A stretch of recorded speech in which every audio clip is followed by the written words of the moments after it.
আসসালামু আলাইকুম রাহমাতুল্লাহ। প্রিয় দর্শক, আজকের ভিডিওতে আমরা জেনে নেব শয়তান যেভাবে মানুষের 5টি আমলকে ধ্বংস করে দেয় এই বিষয়ে। আমল যদি যথাযথভাবে করা হয় তবে তা আমলকারীর জন্য ফলপ্রসূ হয়। বান্দার প্রতিটি কাজ কিভাবে করতে হবে তা জানাতেই মহান আল্লাহ রাব্বুল আলামিন পবিত্র কুরআন নাজিল করেছেন। অথচ মানুষের এসব আমলের মধ্যে 5টি উত্তম কাজ শয়তান নিমিষেই 3টি কাজের মাধ্যমে ধ্বংস করে দেয়।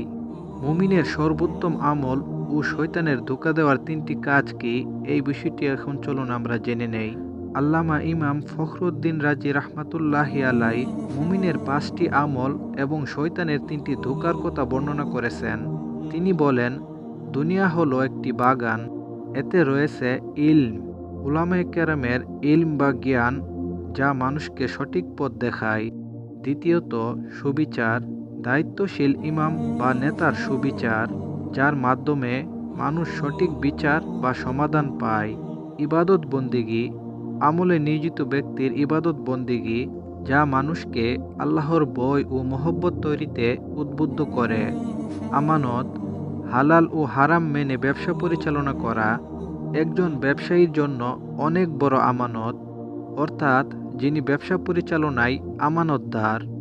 দ্বীনি নসিহত, উত্তম গুণের অধিকারী ব্যক্তিদের নসিহত বা উপদেশ যা ইলম বা জ্ঞান বঞ্চিত মানুষদের আল্লাহর দিকে নিয়ে আসে। এবারে চলুন শয়তানের 3টি ধোঁকা নিয়ে আলোচনা করি। নম্বর 1, লোকদের মাঝে রিয়া বা অহংকারের উদ্বুদ্ধ করে এবং এর মাধ্যমে প্রথম 3টি কাজ ধ্বংস করে দেয়। তা হলো ইলম, সুবিচার এবং ইবাদত। দ্বিতীয়ত, সৎ ব্যবসা বা ব্যবসায়ীর আমানতদারিতা নষ্ট করার জন্য খেয়ানতকে ধোঁকা হিসেবে ব্যবহার করে থাকে। আর খেয়ানতের মাধ্যমে মানুষ শয়তানের ধোঁকায় পড়ে তার বিশ্বস্ততা ও আমানতদারিতা নষ্ট করে দেয়। তৃতীয়ত, ইলমি দ্বীনের নসিহত বা সুন্দর উপদেশগুলোকে নষ্ট করে দেয়।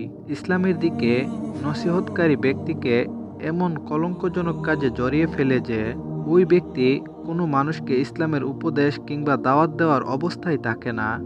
এটি শয়তানের মারাত্মক ষড়যন্ত্রমূলক কাজ। সুতরাং মুমিন মুসলমানদের উচিত সবসময় শয়তানের ধোঁকা ও প্ররোচনা থেকে নিজেদেরকে হেফাজত করা। অহংকার, লোক দেখানো ইবাদতের মানসিকতা, হিংসা, খেয়ানত ও কলঙ্কজনক কাজ থেকে সতর্ক থাকা, শয়তানের আক্রমণ থেকে হেফাজত থাকতে আল্লাহ তাআলার কাছে সাহায্য চাওয়া, বিশেষ করে বেশি বেশি তওবা ও ইস্তেগফার পড়া, যাতে আল্লাহ তাআলার নৈকট্য লাভ হয়।